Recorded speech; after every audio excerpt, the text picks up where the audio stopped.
we paid the check, you walked me home, a sweet kiss at my door. And then came the big question, would I like to see you more? Well,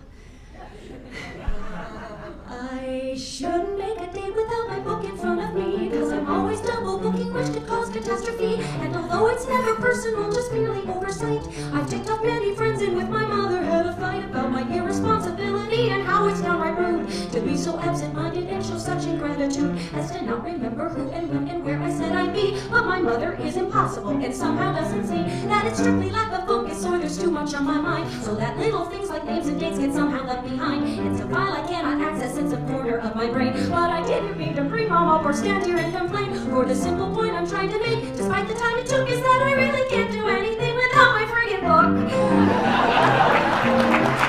And I guess that we would be remiss to not pay some attention to the simple fact that both of us are busy. Did I mention I take a class in pottery and practical philosophy, which mother finds indulgent, but it's just my curiosity about the world around me. So that means without a doubt that Tuesday nights and Friday afternoons are simply out, and I'm sure you have your conflicts and appointments you must keep. And then there's all the little things like laundry, food, and sleep. Not to say that it's impossible and far from insurmountable, it's just that as two grown-ups we must always be accountable for all the little details and demands upon our time, which can sometimes seem ridiculous and make an uphill climb of our day-to-day existence, like a race that can be won. And I bet just don't have any the time for any fun.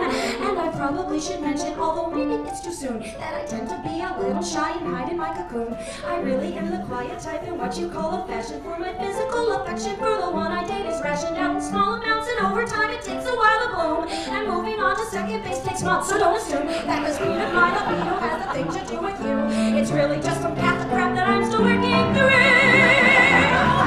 And then there is the question, which is open for debate, of whether I'm in any state of mind to even date. I mean, is it too soon after the last misadventure to put myself through that kind of assortedness again? Sure, they say that time is healing, and I truly feel of course when one falls off, the best advice is jump back on the horse. But the root turns to get so let me land, even though I tried. I sometimes feel I'm meant to be the bridesmaid or the bride. Oh my God, I must be swimming in some red light sort of haze. I'm resorting now to metaphors and tired old cliches. It really must forbid me, for it's far from illustrative of the normal sort of gal I am, whose style is so creative. This rambling's got to cease, for I know you must be weary of this seemingly ridiculous avoidance of your query.